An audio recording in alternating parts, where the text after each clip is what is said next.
हो जा शुरू। मेरा बोलना हो बाद च बोलता हूँ अपने।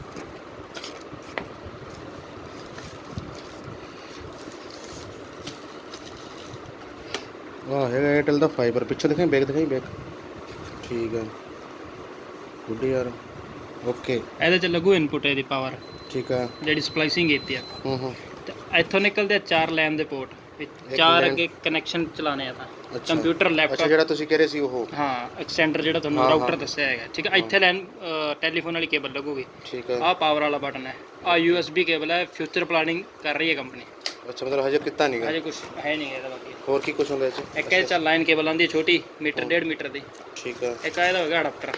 ਅਡਾਪਟਰ ਪਾਵਰ ਅਡਾਪਟਰ ਆ ਜਿਹੜਾ ਨਾਲ ਲੱਗੂਗਾ ਹੈ ਨਾ ਬਿਜਲੀ ਵਾਸਤੇ ਠੀਕ ਹੈ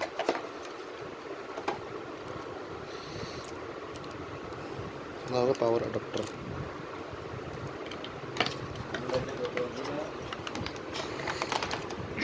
ਹੋਰ ਵੀ ਕੋਈ ਐਕਸੈਸਰੀ ਹੈ ਨਾ ਆ ਇਹਦਾ ਗਾਈਡ ਬੁੱਕ ਹੈ ਹੂੰ ਇਹਨੂੰ ਦੇਖ ਕੇ ਇੰਸਟਾਲ ਕਿਵੇਂ ਹੁੰਦਾ ਹੈ ਨਹੀਂ ਚੀਜ਼ ਸਮਝ ਲੱਗੀ ਸਾਰਾ ਕੁਝ ਦਿੱਤਾ ਇਹਦੇ ਵਿੱਚ ਠੀਕ ਹੈ ਇਹਦਾ ਕਿੰਨਾ ਪ੍ਰਾਈਸ ਹੈ 3004 ਰੁਪਏ ਹਾਂ 6 ਮਹੀਨੇ ਦਾ ਕਨੈਕਸ਼ਨ ਹੈ 40 Mbps ਸਪੀਡ ਹੈ ਹੂੰ